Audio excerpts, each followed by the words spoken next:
Tabe, jumpa lagi dengan saya di Negara Bijaksana, channel yang membahas sebuah persoalan populer di Indonesia secara bijaksana dan dijamin dengan pemikiran terbaru. Setiap pemilu atau setahu saya itu sepanjang Indonesia merdeka sampai sekarang, politik di Indonesia itu selalu berhadap-hadapan antara kubu Islam versus kubu nasionalis. Akhir-akhir ini disebut nasionalis religius. Jadi okelah kita ikuti saja pada terminologi ini, yaitu berakhir sekarang dengan Islam versus nasionalis religius. Saya mengikuti perkembangan politik baik sejak yang paling saya tahu itu adalah sejak zaman Orde Baru sampai sekarang.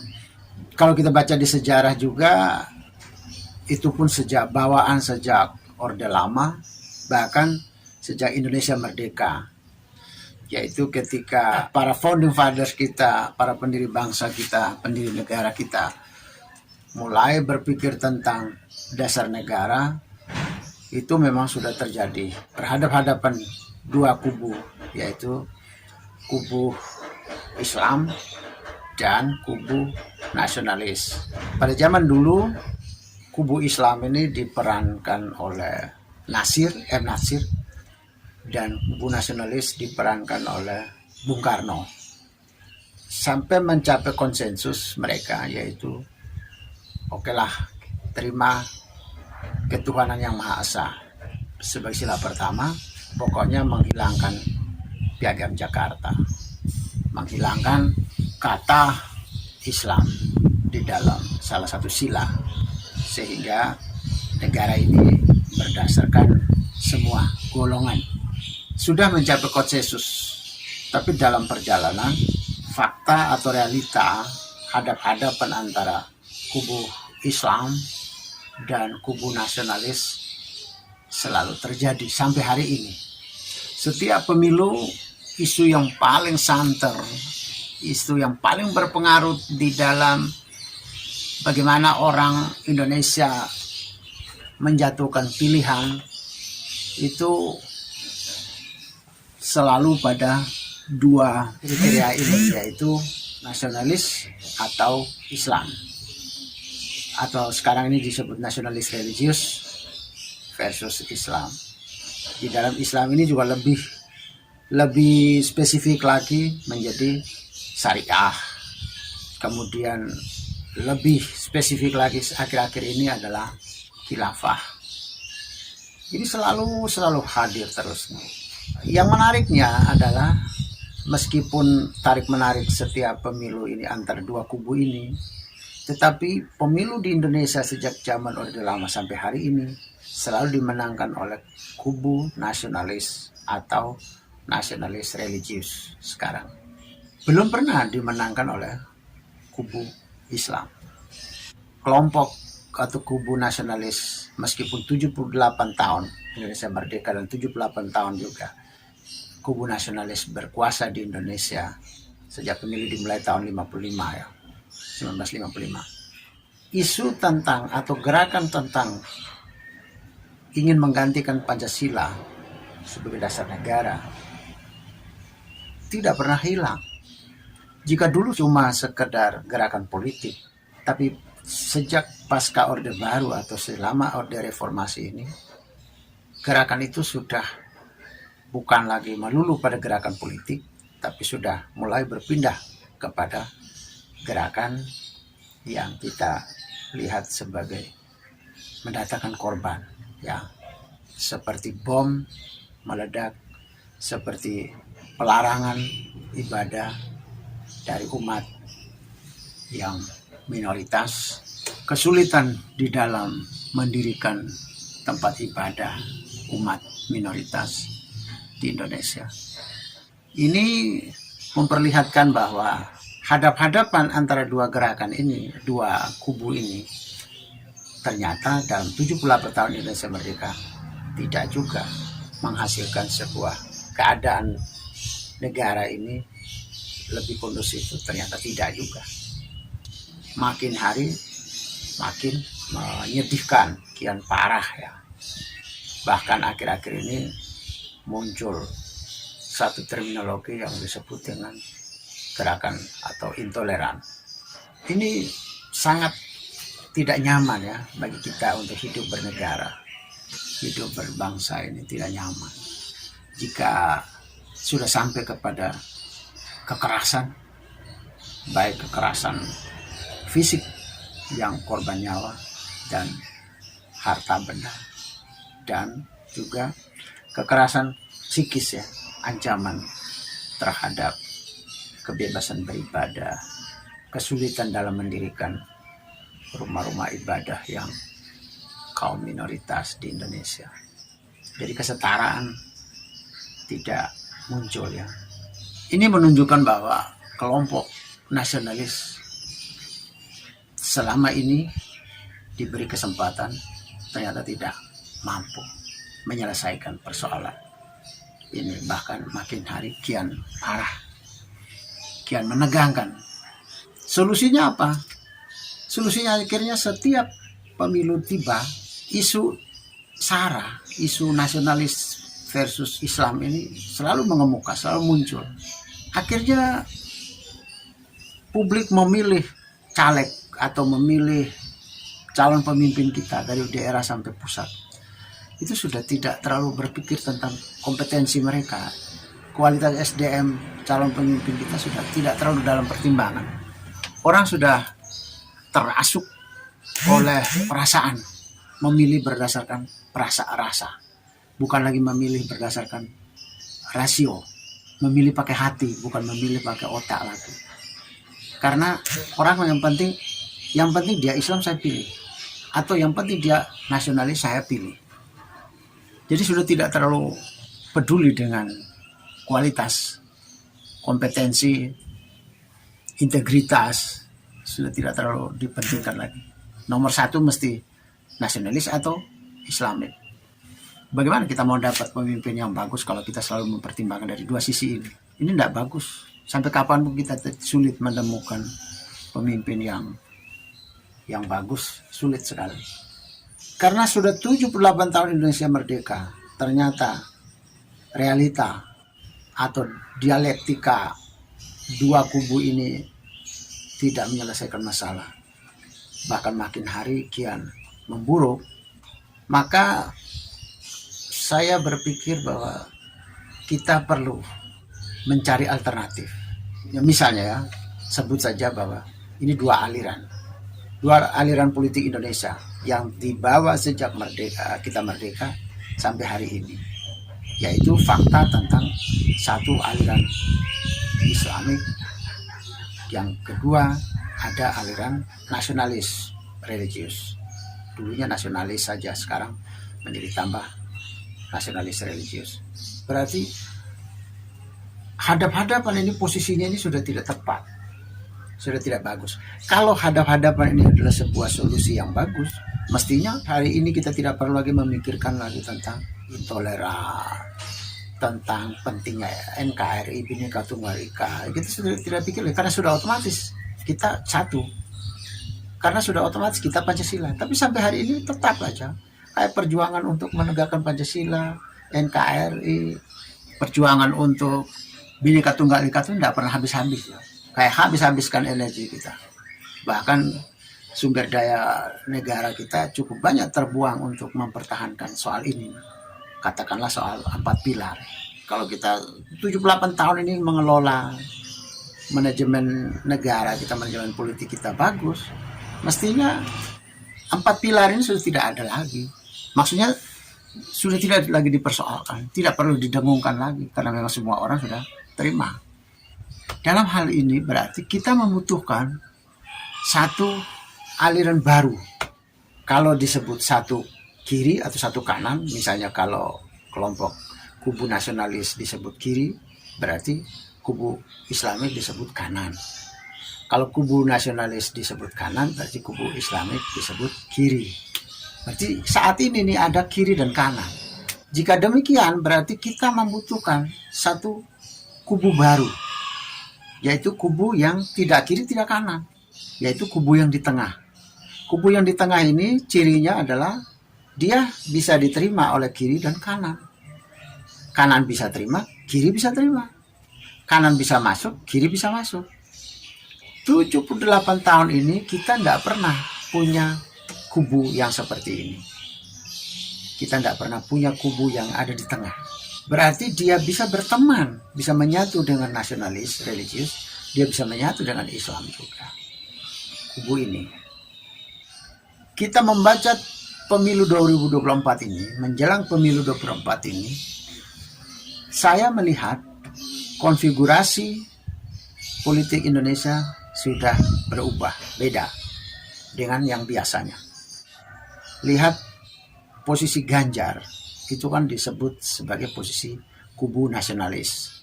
Posisi Anies Baswedan diidentik dengan kubu Islami. Pemilihnya sudah jelas, seperti dikotomi antara kampret dan cebong. Ya, seperti cebong dan kadrun, kadal gurun. Dua kubu ini saling berseberangan. Artinya kubu cebong tetap tidak terima, tidak memilih jagoannya si kampret. Kubu kampret tetap tidak mau memilih jagoannya si cebong. Ini terbawa sampai dengan suasana pasca pemilu. Terutama 2 pemilu terakhir ini. Pasca pemilu, pasca pilpres, konflik antara 2 kubu ini termasuk yang disimbolkan dengan kampret dan cebong ini tetap berjalan terus, tidak pernah terhapus, tidak pernah bisa diredam. 2024 ini kita lihat sudah berbeda. Ada kehadiran sosok Prabowo, dia bisa diterima oleh kelompok nasionalis dan dia bisa diterima oleh kelompok Islam. Kita lihat pada survei-survei para lembaga survei, kelompok pemilih Anies, jika Anies tidak masuk di putaran kedua atau Anies tidak jadi capres misalnya, maka pemilih Anies cenderung akan memilih Prabowo, mendukung Prabowo. Begitu pula fakta riset atau fakta lembaga survei menunjukkan bahwa apabila Ganjar tidak masuk final atau Ganjar tidak bisa menjadi capres misalnya, satu dan lain hal, maka yang bertemu head to head adalah Anies dengan Prabowo, maka pemilih Ganjar akan memilih Prabowo. Berarti Prabowo ini adalah sosok yang ada di tengah, tidak kiri, tidak kanan, tidak Islam, tidak nasionalis religius, dia ada di tengah.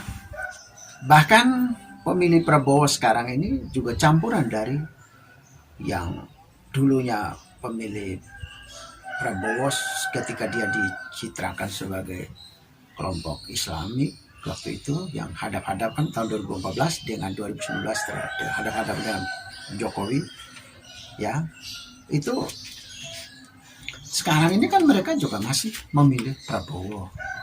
Juga kita lihat fenomena eksodusnya pemilih Jokowi, ada yang sebagian ikut memilih Prabowo. Berarti Prabowo ini adalah sosok yang ada di tengah. Dia bisa disukai oleh kubu nasionalis, bisa diterima oleh kubu Islami. Ini yang saya lihat dari Orde Lama sampai pemilu 2019 ini, itu tidak pernah hadir ada kubu semacam ini. Ada sosok capres seperti Prabowo itu tidak pernah ada dalam perpolitikan Indonesia. Dia ada di tengah. Saya melihat bukan berarti sesuatu yang pasti terjadi bagus apabila Prabowo menang atau apabila kubu di tengah ini menang. Saya boleh katakan bahwa kubu ini adalah kubu kebangsaan, kubu yang menampung dari semua kelompok, dari dua kubu sebelumnya, kubu yang bisa diterima oleh semua kelompok, oleh Islam bisa menerima, oleh nasionalis bisa terima. Kubu ini saya sebut dengan kubu kebangsaan. Jadi setelah ada Islam, ada nasionalis, ada kebangsaan. Yaitu simbolnya ada di Prabowo. Saya pikir Prabowo sebagai karakter ya, saya kira bukan Gerindranya, tapi Prabowo sebagai pribadi. Karakter-karakter yang ada di Prabowo ini mewarnai sebuah kubu ini. Karakter Prabowo adalah orang yang rendah hati, orangnya tidak mau konflik, dia selalu mau damai. Dia bisa menerima kekalahannya, dia bisa mengakui kemenangan orang lain, kemenangan Jokowi. Keterimaan dia terhadap kemenangan Jokowi ini bukan hanya sekedar dia mengucapkan selamat, tapi dia mau menjadi bawahan Jokowi. Dia mau menjadi pembantu Jokowi, yaitu menjadi Menteri Pertahanan. Ini bukan saja berkata-kata loh, ini sudah menjadi tindakan, sudah menjadi action seorang Prabowo. Selama ini kita masih lihat para politikus kita kan masih menghimbau, masih berkata-kata. Tapi Prabowo dalam prinsip kebangsaan, dalam prinsip nasionalis, Prabowo sudah melampaui dari kata-kata, sudah tidak berkata-kata lagi. Dia sudah ada dalam karakter dia. Orang masih berkata-kata itu kalau dia mengumpul di kubu nasionalis, dia tidak mau menerima kubu Islam. Dia berada di kubu Islam, dia tidak mau menerima kubu nasionalis. Jadi kampret dengan cebong ini tetap tegang-tegangan, berdiri sendiri-sendiri. Nah, Prabowo ini sudah tidak lagi berkata-kata dan dia tidak lagi habis-habisan waktu dengan tenaganya dengan pidato lagi. Tapi dia sudah menjadi karakter dia sendiri yang sudah tertanam dalam dirinya. Dia menjadi orang yang tidak berdiri di Islami, dia juga orang yang tidak berdiri di nasionalis. Tapi dia berada di tengah. Dia menyatu dengan siapapun, dia menerima siapapun. Ini adalah karakter pribadi Pak Prabowo. Tapi kita lihat ya, sejarah tentang sebuah aliran ini di Indonesia ini selalu ditinggalkan oleh tokoh, mengikuti karakter tokohnya. Kelompok Islam itu berasal dari dulunya itu Masumi, Partai Masumi pada era Orde Lama. Bahkan ada, kalau tidak salah itu ada hubungan dengan DITI, Kartosuwiryo, itu kan juga pendiri dari Masumi. Ini terus menetes sampai sekarang sebagai sebuah aliran ya, Islami selalu hadir. Tokohnya ada pada Muhammad Natsir dan beberapa kawannya termasuk ke Kartosuwiryo. Kubu yang satu yaitu kubu nasionalis, tokohnya ada beberapa ya, salah satunya adalah Soekarno, Bung Karno, dengan partainya dia adalah Partai Nasionalis Indonesia, PNI. Meskipun di lingkungan nasionalis ini difusi dari berbagai macam partai zaman dulu, dari yang puluhan, tinggal 10, zaman Orde Lama, sampai Orde Baru tinggal 3 partai, sampai sekarang kembali lagi menjadi berapa puluh partai. Meskipun berapa puluh partai ini di Indonesia ini hanya ada terbagi menjadi 2 kelompok saja. Semua partai yang berkumpul nasionalis, apapun partainya, sekarang ada di PDIP. PDIP itu kan mengumpulnya beberapa partai, difusi. Nah, tapi mengumpul beberapa partai ini, aliran Bung Karno nasionalis yang lebih mewarnai menjadi sebuah kubu ini. Nah, mereka ini menerima nasionalis. Yang satu kubu ini, apapun partainya, kalau tergabung di dalam partai ini, kubu Islam, ya dia otomatis mengikuti aliran Natsir dan kawan-kawannya. Di sebelah sini ada Bung Karno dan kawan-kawannya. Kita itu belum punya kubu atau aliran yang muncul, aliran tengah. Kiri, kanan, ada tengah. Itu belum pernah ada yang tengah. Pasca Pilpres 2019 itulah muncullah kelihatan Prabowo muncul sebagai figur yang ada di tengah. Figur ini akhirnya ikut mewarnai pemilu 2024 ini menjadi berbeda dengan pemilu sebelumnya, yaitu Prabowo menjadi figur tengah, kubu di tengah. Kita memang tidak punya pengalaman, belum punya pengalaman dengan kehadiran kubu di tengah, kelompok tengah ini kita belum pernah punya. Tapi tidak ada salahnya ya, kalau kita sekarang mempercayai pada kelompok tengah yang mengelola negara ini, kelompok yang ada di tengah, kubu di tengah ini. Tidak ada salahnya, karena kubu nasionalis sudah terbukti 78 tahun gagal, tidak bisa meredam. Konfigurasi di Indonesia, hadap-hadapan dua kubu ini tidak bisa dihindarkan dan susah diredahkan. Makin hari malah makin parah. Kita mencoba, saya kira kita harus mencoba. Terlepas, saya ini bukan politikus ya, saya bukan orang partai, saya tidak masuk dalam partai-partai, saya tidak masuk dalam kubu-kubu, saya tidak masuk dalam dukung-mendukung setiap kubu atau setiap capres atau setiap partai, tidak. Saya adalah orang bebas, orang netral. Makanya ketika saya ikut dalam pilkada di end tahun 2019, saya kan bukan dari kubu partai manapun, saya muncul dari independen. Itu sudah menunjukkan jejak saya bukan orang partisan, bukan dukung-mendukung. Jadi kalau saya berpikir demikian, benar-benar murni pikiran akademik. Saya memikirkan dari sisi sistem, dari sistem model. Kebetulan dulu di UGM saya mengambil tugas akhir penelitian saya soal model kebijakan publik. Saya berpikir ini tidak ada hubungan dengan saya mendukung Prabowo atau tidak. Tapi saya berpikir ini dari sisi model, dari sisi sistem, dari sisi akademik. Kita perlu mencoba memberi kepercayaan kepada kubu di tengah. Tidak lagi kelompok nasionalis, tidak lagi ke kelompok Islam. Kita coba kelompok tengah, kubu tengah yang akan mengelola negara ini. Kita lihat hasilnya ke depan. Siapa tahu hasilnya bagus. Tidak ada salahnya kita beri kepercayaan atau tidak ada salahnya kita mencoba. Siapa tahu hasilnya lebih bagus. Ketegangan antara nasionalis dan Islamik bisa diredahkan. Siapa tahu bisa loh. Minimalnya siapa tahu kesetaraan. Saya tidak mau menggunakan kata intoleransi atau toleransi di Indonesia lebih baik. Saya tidak mau menggunakan kata toleransi lagi karena saya pikir saya setuju dengan Buya Sakur, seorang kiai besar, dan saya boleh katakan dia adalah pemikir Islam saat ini. Dia mengatakan bahwa kita tidak boleh menggunakan terminologi toleransi karena toleransi itu menyangkut nanti ada beban kelompok minoritas merasa punya utang moral terhadap kelompok mayoritas yang melindungi dia. Buya Sakur mengatakan bahwa kita tidak boleh menggunakan terminologi toleransi, tapi kesetaraan.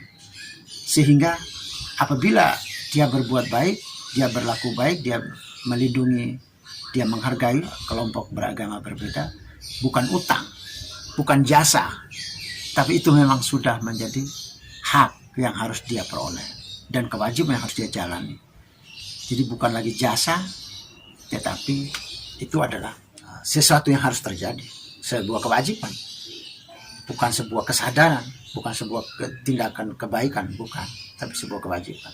Sehingga orang-orang wilayah timur yang mayoritasnya non-muslim, kalau mereka berlaku mensetarakan hak menghargai saudara mereka yang beragama berbeda, beragama muslim misalnya, ya bukan karena jasa mereka, tetapi itu memang kewajiban, sudah menjadi kewajiban sebagai manusia. Setara, kesetaraan. Oke, siapa tahu ya, dengan hadirnya kubu tengah ini, kelompok tengah ini, mereka yang mengelola negara ini, siapa tahu malah tensi ketegangan kita antar kubu-kubuan ini menjadi turun. Minimalnya tidak ada lagi persekusi, minimalnya tidak ada lagi pembubaran umat beragama yang sedang ibadah, minimal lagi tidak ada pelarangan terhadap pendirian tempat-tempat ibadah di Indonesia, terutama tempat ibadah dari kaum minoritas. Minimal itu sudah tidak ada. Pasca Orde Baru, kelihatan di era reformasi ini muncullah aksi-aksi yang pelarangan ibadah, orang beribadah, pelarangan terhadap pendirian rumah ibadah, pengeboman yang mengorbankan harta dan nyawa. Itu fenomena baru yang terjadi.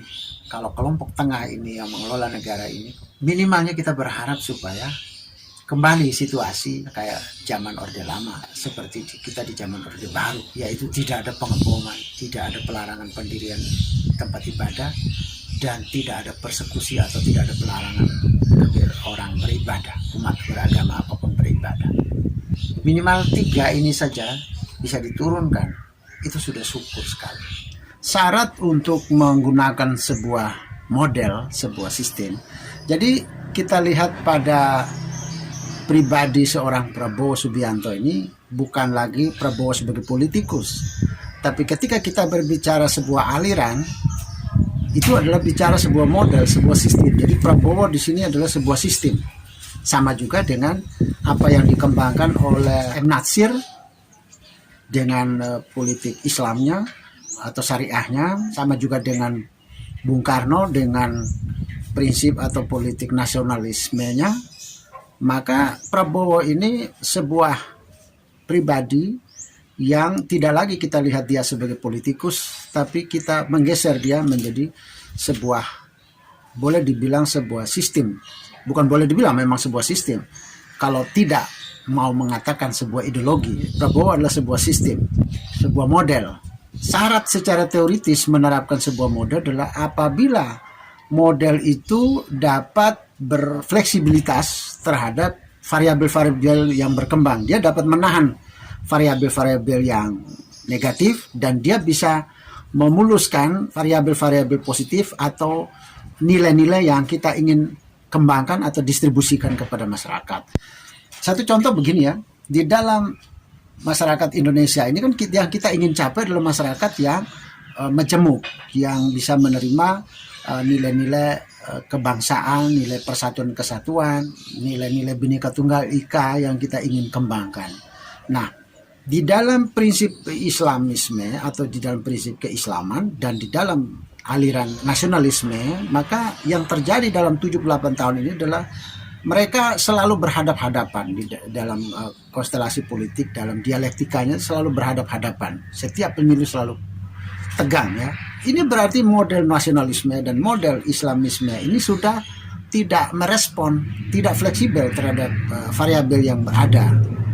Jadi dia tidak bisa merekatkan kebinekaan, ternyata tidak terjadi. Dia tidak bisa fleksibel, kita ingin mencapai kesatuan dan persatuan, tidak juga terjadi. Yang terjadi malah orang nasionalis tidak bisa menyatu dengan kelompok yang di Islamis, orang yang di kelompok Islamis tidak bisa menyatu dengan orang di kelompok nasionalis, terutama pada 10 tahun terakhir atau selama era reformasi yang dikembangkan dimulai dengan pemilihan langsung ini. Itu situasi pada dua aliran ini, kehadiran dua aliran ini memperburuk keadaan kita. Oleh karena itu, ini berarti bahwa dua model ini atau dua aliran ini atau dua sistem ini tidak fleksibel. Dia tidak punya responsibilitasnya terhadap variabel-variabel yang berkembang dan responsibilitasnya dia terhadap variabel yang kita ingin capai, tujuannya kita ingin capai dalam masyarakat kita di Indonesia atau sistem politik kita, kehidupan bernegara kita tidak tercapai. Berarti itu sistem itu sudah kita harus evaluasi kembali, harus ralat. Maka sistem yang ada, yang baru ini saya katakan seperti sistem yang dikembangkan di dalam pribadi seorang Prabowo Subianto, yaitu kubu kebangsaan atau sistem kebangsaan atau aliran kebangsaan, politik kebangsaan.